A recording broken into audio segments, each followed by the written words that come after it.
Shifting theory చూడండి. Shifting theory అంటే సీక్వెన్స్లో first term పెట్టేస్తాం. ఫస్ట్ టర్మ్ వదిలేసి మిగతా షిఫ్ట్ చేస్తామన్నమాట. ఎలిమెంట్లో sequence S0, S1, S2 S1 అనుకోండి. దాని మీద షిఫ్టింగ్ మ్యాపింగ్ రో అప్లై చేస్తే ఈ S0 మిస్ అవుతుంది. S2, S3 and so on S వస్తుంది.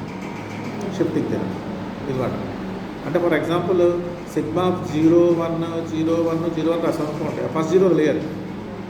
0 వేస్తే 1, 1, 1, 0, 0, 1 అలా వస్తుంది image.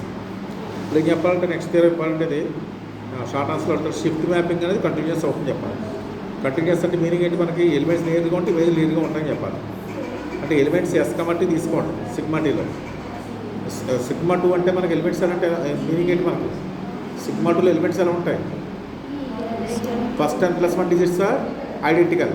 Next distance between S, T is 1/2n ఆ 2 కండిషన్ హోల్డ్ చేస్తాయి.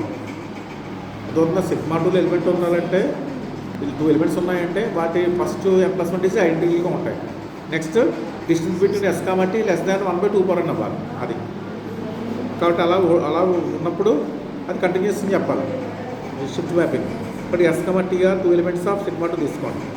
At ε0 we must show that there is a delta greater than 0.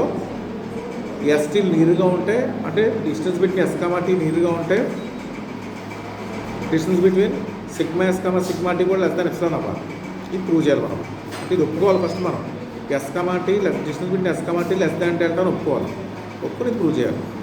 ఈ డెల్టాని ఏం చేద్దామంటే మనం డెల్టా ఒప్పుకుంటాం. డెల్టాని 1/2n+1 అని రాయండి. n+2 అని అంటే ఎలిమెంట్స్ నీరుగా ఉన్నాయని తెలిస్తే మనకి అలా రాస్తాం. ఫస్ట్ చూడండి choose n so that 1/2n less than epsilon and delta అంటే 1/2n+2 రాస్తాం. ఈ know that S, T are elements of sigma 2. If ఇప్పుడు సిగ్మా 2 ఎలిమెంట్స్ అయ్యి అంటే మీనింగ్ అంటే first n+1 digits are identical అవ్వాలి and distance between S, T అవ్వాలి less than 1/2n అవ్వాలి. అర్థమైందా? On the other hand distance between ఇప్పుడు ఇస్తారు మళ్ళీ distance between S, T less than equal epsilon అయితే first n+1 digits of S, T are identical అవుతాయి. But S, T are 2 elements of sigma 2. ఎప్పుడైతే sigma 2 elements అయ్యాయో distance between S, T ఏమవుతుంది? Less than delta achieve చేస్తున్నాం కదా మనం. ఆ delta అంటే 1/2n+1 అంటే ఫస్ట్ కండిషన్ హోల్డ్ అయింది మనం.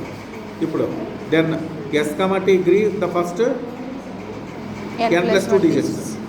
So sigma S, sigma T అంటే ఫస్ట్ టర్మ్ మిస్ అయిపోతుంది. ఆర్ అగ్రీ ఫస్ట్ n+1 అంతే కదా మరి n+1.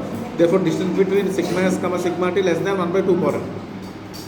ఎప్పుడైతే S, Tలు ఫస్ట్ n+2 డిజిట్స్ ఇక్కడ n+2 ఉంది కదా లెస్ దాన్ 1/2n+2 రాసాం. లెస్ దాన్ 1/2n అయితే first n+1 digits are identical అంతేనా? First n digits are identical 1/2n అయితే 1/2n+2 రాసాం కంటే first n+2 digits are identical. దాని మీద మనం సిగ్మా D అప్లై చేస్తాం. సిగ్మా అప్లై చేస్తే ఫస్ట్ టర్మ్ మిస్ అయిపోతుంది కదా. అంటే ఎన్ని టర్మ్స్ ఐడెంటికల్ అవుతాయి? S, Tలో n+2 టర్మ్స్ ఐడెంటికల్గా ఉంటే సిగ్మా ఫంక్షన్ అంటే షిఫ్ట్ ఫంక్షన్ అప్లై చేసినప్పుడు ఫస్ట్ టర్మ్ మిస్ అవుతుంది కదా. బట్ n+1 ఎన్ని టర్మ్స్ ఐడెంటికల్గా ఉంటాయి? n+1 టర్మ్స్ ఐడెంటికల్గా ఉంటాయి. n+1 ఐడెంటికల్గా ఉంటాయి. 2 టర్మ్స్ ఏంటోకి వెళ్తాయి మనకి సిగ్మా 2లోకి వెళ్తాయి.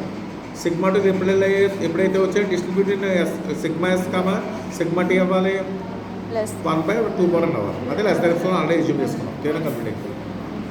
అర్థమైందా? S స్టీల్ని ఇక్కడ 1/2n+2 ఎందుకు రాసామంటే distance between S, T less than 1/2n+2 అయితే ఫస్ట్ n+2 డిజిట్స్ ఆర్ ఐడెంటికల్గా తీసుకున్నట్టు. ఎప్పుడైతే దాని మీద మనం సిగ్మా ఫంక్షన్ అప్లై చేస్తామో మరి ఫస్ట్ టర్మ్ మిస్ అవుతున్నాం కదా సిగ్మా మ్యాపింగ్లోను. బట్ ఏమవుతుంది మనకి ఫస్ట్ అప్పుడు n+1 టర్మ్స్ ఐడెంటికల్గా ఉంటాయి. n+1 టర్మ్స్ ఐడెంటికల్గా ఉంటాయి. ఎలిమెంట్స్ దేంట్లోకి వెళ్తాయి? సిగ్మా 2లోకి వెళ్తాయి. సరిపోయింది.